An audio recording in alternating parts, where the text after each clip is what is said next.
Good morning student. Today will discuss about the semi conservative behaviour of DNA. हालांकि इस word के बारे में हम पढ़ चुके हैं कल भी। सेमी कंजर्वेटिव का मतलब होता है कि एक जब भी डीएनए रेप्लिकेट करता है तो उसमें एक स्टैंड पेरेंटल होता है और दूसरा स्टैंड जो होगा वो नया बनेगा। तो जैसे जैसे रेप्लिकेशन होता रहता है दोनों के दोनों स्टैंड कभी भी नए नहीं होंगे, एक हमेशा पेरेंटल रहेगा और दूसरा नया बनेगा। अब कहने का मतलब ये है कि जब भी डीएनए रेप्लिकेट करेगा तो जो पेरेंटल स्टैंड है they act as a template on which new stand is formed. तो वो एक टेम्पलेट की तरह बिहेव करते हैं जिनके ऊपर नया जो है नया स्टैंड बनता है। And this is known as autocatalytic behaviour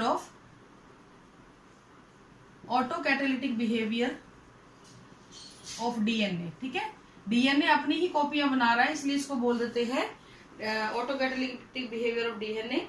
और जो साइंटिस्ट थे वॉटसन एंड क्रिक, नाम आपने सुना हुआ है ये।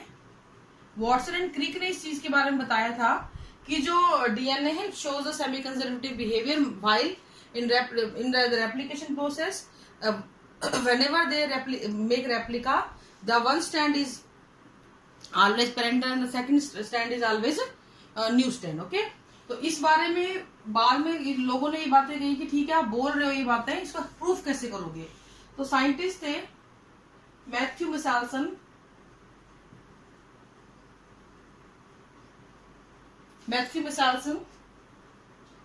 एंड फ्रैंकलिन स्टॉल ही बोल देते हैं, मिसाल्सन एंड स्टॉल बोल देते हैं इसको, ये दोनों के नाम से क्वेश्चन आता है। इन दोनों ने इसके सेमी कंजर्वेटिव बिहेवियर के बारे में बात की कि हाँ ऐसा है और कैसे कहा। देखो आप किसी भी चीज को कब मानोगे जब उसको प्रूफ किया जाएगा। तो इन दोनों ने उसको प्रूफ किया। कैसे प्रूफ किया इन्होंने बैक्टीरिया यूज किया इकोलाई। इस इकोलाई बैक्टीरिया को बेटा इन्होंने अमोनियम क्लोराइड के सोल्यूशन में भरा जिसमें नाइट्रोजन जो थी वो कैसी थी, हैवी आइसोटोप थी। Heavy isotope of nitrogen use किया, एक ऐसा अमोनियम क्लोराइड जिसमें nitrogen is use as a heavy isotope. अब डीएनए जितने भी इकोलाई मीडियम में बड़े, इकोलाई 20 मिनट के अंदर रिप्रोड्यूस कर सकता है, तो 20 मिनट में वो रेप्लिकेट करेगा डीएनए। तो अब जितनी भी इकोलाई बनी उनमें जितना भी डीएनए था वो कैसा था बेटा, N15 यानी कि क्योंकि इस मीडियम में, इस कल्चर मीडियम में ग्रो करवाया है तो उन्होंने बाहर से जितनी भी नाइट्रोजन उठाई वो सारी की सारी कैसी थी, रेडियो लेबल्ड थी। अब इन्होंने क्या किया इन सभी इकोलाई को रेडियो लेबल्ड, इसको इकोलाई बोल देते हैं, रेडियो लेबल्ड थी। इस रेडियो लेबल्ड इकोलाई को इन्होंने नॉर्मल अमोनियम क्लोराइड के सोल्यूशन पे ग्रो करवाया। ठीक है, और आफ्टर 30 मिनट फर्स्ट जनरेशन के अंदर, after 30 minute in the first generation इन्होंने 20 मिनट होता है ये, गलत बोल गई। 20 मिनट्स इनको जो फर्स्ट जनरेशन मिली उसमें they have got the hybrid. The reason is normal ये ऐसी होती है, ठीक है, अमोनियम क्लोराइड। हाइब्रिड डीएनए मिले उनको।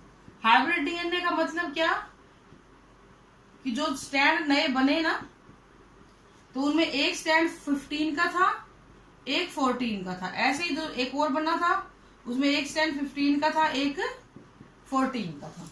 ठीक है, अब इन्होंने क्या किया, इस प्रोसेस को देखने के लिए they use a gravity, they use density gradient centrifugation process. Density gradient centrifugation process. इस प्रोसेस में हम क्या करते हैं बेटा, हम एक साल्ट लेते हैं सीजियम क्लोराइड का और ये हाईली वाटर सॉल्युबल है। Caesium chloride is water soluble salt, water soluble salt है। और इसकी एक प्रॉपर्टी होती है बेटा कि जब भी आप इसको पानी में घोलते हो, ये अपने वेट के हिसाब से पानी में घोलते हो और इसे सेंट्रीफ्यूज करते हो 50,000 आरपीएम पे, तो ये अपने डेंसिटी के अकॉर्डिंग सेटल डाउन हो जाता है।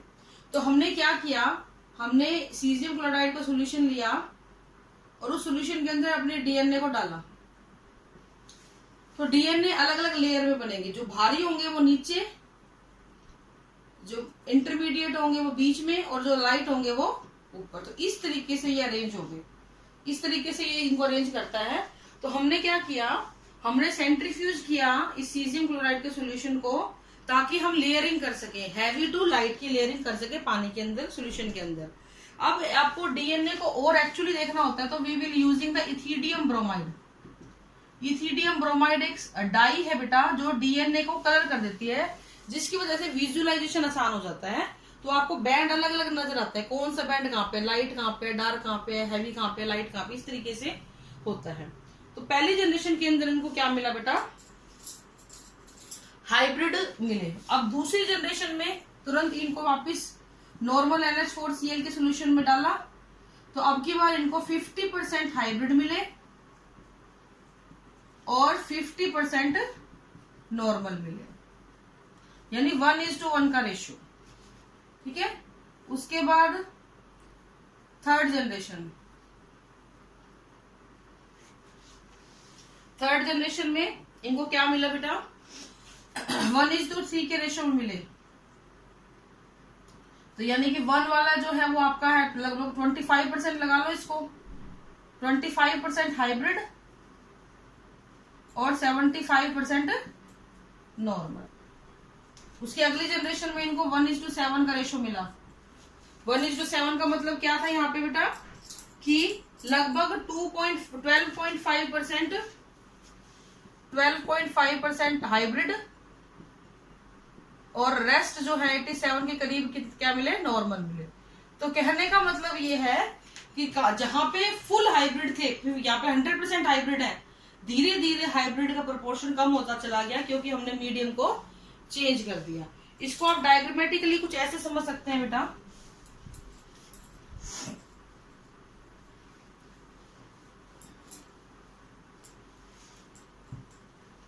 लाइक आपने रेडियो लेबल्ड ले लिए, तो मैं उसको रेडियो लेबल्ड को कैसे बनाऊंगी बेटा, ऐसे फिल करूंगी। ठीक है।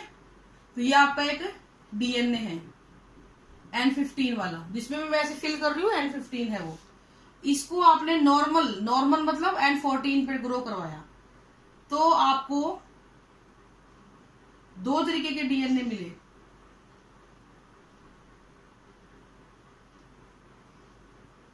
एक ये मिला, एक ये मिला, यानी कि हाइब्रिड है, दोनों ही हाइब्रिड है। ठीक है। अगली बार फिर इसको नॉर्मल में ग्रो करवाया,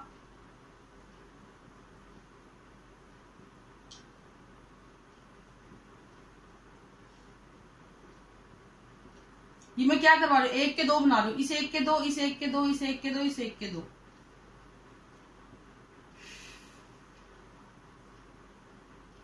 अब देखो जरा, ये हाइब्रिड बट ये दोनों नॉर्मल। तो आपको 1:1 के रेशियो में मिला, 50% आपको मिले नॉर्मल और 50% मिले आपको हाइब्रिड। नेक्स्ट जनरेशन में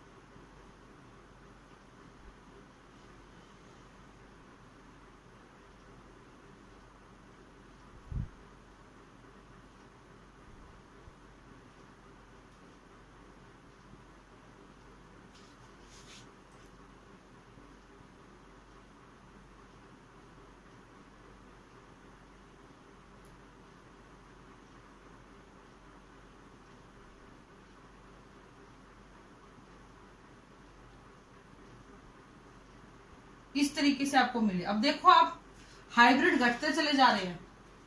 ठीक है। 1 2 3 4 5 6। ठीक है। तो यहाँ पे जो रेशियो आ गया वो कैसा आ गया, 2 हाइब्रिड और 6 नॉर्मल, यानी कि 1:3 का रेशियो आ गया। और ज्यादा करेंगे तो और ज्यादा बढ़ाएगा, अगली बार रेशियो आ जाएगा 1:7 का। तो हाइब्रिड जो है वो घटता चला जा रहा है, लेकिन नेग्लेक्ट नहीं हुआ है, खत्म नहीं हुआ है। एक पेरेंट पुराना, एक नया। अब आप सोचोगे ये कैसे बनाए मैंने, कुछ नहीं करना बेटा, इस एक को लिया, इसके साथ नॉर्मल नाइट्रोजन का बना दिया, फिर इसको लिया, ये उधर भी नॉर्मल है, ये भी नॉर्मल है, फिर इसको लिया, दोनों नॉर्मल, इसको लिया, दोनों नॉर्मल, इसको लिया, दोनों नॉर्मल, इसको लिया, दोनों नॉर्मल, इसको लिया, दोनों नॉर्मल, इसको लिया, तो हाइब्रिड। तो कहने का मतलब ये है, हर जनरेशन आफ्टर जनरेशन आपका जो पेरेंटल स्टैंड है वो तो आएगा ही आएगा। अब ये देखो, इतनी जनरेशन 1 2 3 4 5वीं जनरेशन तक भी चली ही जा रहा है, इसका मतलब यहाँ पे N15 शुरू हुआ था, लेकिन वो 4th जनरेशन तक भी आ रहा है। इट मीन पेरेंटल स्टैंड जो होता है वो अपने आप को कंजर्व किए हुए रहता है। इसी चीज को हम बोलते हैं semi conservative behaviour of DNA. ठीक है बेटा, तो इस तरीके से मैथ्यू ने और स्टॉल ने इसको प्रूफ किया था। ये वेरी इंपॉर्टेंट है, ये बोर्ड में पूछने वाला सबसे ज्यादा इंपॉर्टेंट क्वेश्चन में से माना जाता है। ठीक है बेटा, this is all for today, thank you, have a nice day.